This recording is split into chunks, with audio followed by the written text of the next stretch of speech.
Hi friends, welcome to my channel. ನೀವಿನ್ನ ನಮ್ಮ ಚಾನಲ್ಗೆ ಸಬ್ಸ್ಕ್ರೈಬ್ ಆಗಿಲ್ಲ ಅಂದ್ರೆ ದಯವಿಟ್ಟು ಸಬ್ಸ್ಕ್ರೈಬ್ ಆಗಿ. ಹಾಗೆ ಈ ಸೀರಿಯಲ್ ನಿಮ್ಗೆ ಇಷ್ಟ ಇದ್ರೆ ಒಂದು ಲೈಕ್ ಕೊಡಿ. ಇಲ್ಲಿ ವಿಧಿ ಮದ್ವೆ ಆದ್ರೂ ಕಾವೇರಿಯವರು ಏನೂ ತಲೆ ಕೆಡ್ಸ್ಕೊಂಡಲೆ ಆರಾಮಾಗಿರ್ತಾರೆ. ಈಗ ಇಲ್ಲಿಗೆ ಚಿಂಗಾರಿ ಬರ್ತಾಳೆ. ಮೇಡಮ್, ನೀವು ತುಂಬಾ ಬೇಜಾರಲ್ಲಿರ್ತೀರಾ ಅಂತ ಅನ್ಕೊಂಡಿದ್ದೆ ಅಂತ ಹೇಳಿದಾಗ ಕಾವೇರಿಯವರು, ಯಾಕೆ ಮೇಡಮ್, ವಿಧಿ ನಿಮ್ ಮಗಳಲ್ವಾ? ಹೌದು, ನನ್ ಮಗಳೇ. ಅವಳ ಜೀವನ ಅವಳು ನೋಡ್ಕೊಂಡ್ಲು.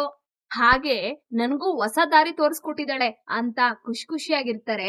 ನಾಳೆ ನಾಳೆ ದಾರಿ ಏನು ಅಂತ ನನಗೆ ತುಂಬಾ ಚೆನ್ನಾಗಿ ಕ್ಲಾರಿಟಿ ಇದೆ ಚಿಂಗಾರಿ. ತಗೋ, ಡ್ರೈ ಫ್ರೂಟ್ಸ್ ತಿನ್ನು ಅಂತ ಕಾವೇರಿಯವರು ಚಿಂಗಾರಿಗೆ ಹೇಳ್ತಾರೆ. ಈ ಕಡೆ ಲಕ್ಷ್ಮಿ ಗೊಂಬೆಗೆ ಪ್ರಜ್ಞೆ ಇಲ್ಲ ಅಂತ ಅಳ್ತಾ ಇರ್ತಾಳೆ. ಈಗ ಗೊಂಬೆಗೆ ಎಚ್ಚರಿಕೆ ಆಗುತ್ತೆ. ಇದನ್ನ ನೋಡಿ ಲಕ್ಷ್ಮಿಗೆ ತುಂಬಾ ಖುಷಿ ಆಗುತ್ತೆ. ಈಗ ಗೊಂಬೆ, ಲಚ್ಚಿ, ಇವಾಗ ಬಂದಿಯಾ?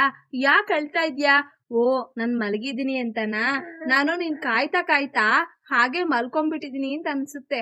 ಮತ್ತೆ ಆ ವಿಲನ್ ಹುಡ್ಗ ನಿನ್ಗೇನು ಮಾಡ್ಲಿಲ್ಲ ತಾನೇ? ಏನಾದ್ರೂ ಮಾಡಿದ್ರೆ ಹೇಳು, ನಾನ್ ಅವನ್ಗೆ ಹೊಡ್ದಾಕ್ಬಿಡ್ತೀನಿ. ಯಾಕೆ ಅಳ್ತಿದ್ಯಾ ಲಚ್ಚಿ? ಅಳ್ಬೇಡ ಅಂತ ಹೇಳ್ದಾಗ ಲಕ್ಷ್ಮಿ, ಇಲ್ಲ ಗೊಂಬೆ, ನಾನ್ ನಿನ್ ಬಿಟ್ಟು ಇನ್ನೆಲ್ಲೂ ಹೋಗಲ್ಲ, ನಿನ್ ಜೊತೆನೇ ಇರ್ತೀನಿ ಅಂತ ಹೇಳಿ ಗೊಂಬೆನ ತಬ್ಕೊಂಡ್ಬಿಡ್ತಾರೆ. ಇಲ್ಲಿಗೆ ಸಂಚಿಕೆ ಮುಕ್ತಾಯಗೊಳ್ಳುತ್ತೆ. ದಯವಿಟ್ಟು ನಿಮ್ಮ ಅನಿಸಿಕೆಗಳನ್ನ ಕಮೆಂಟ್ ಮಾಡಿ. Thank you.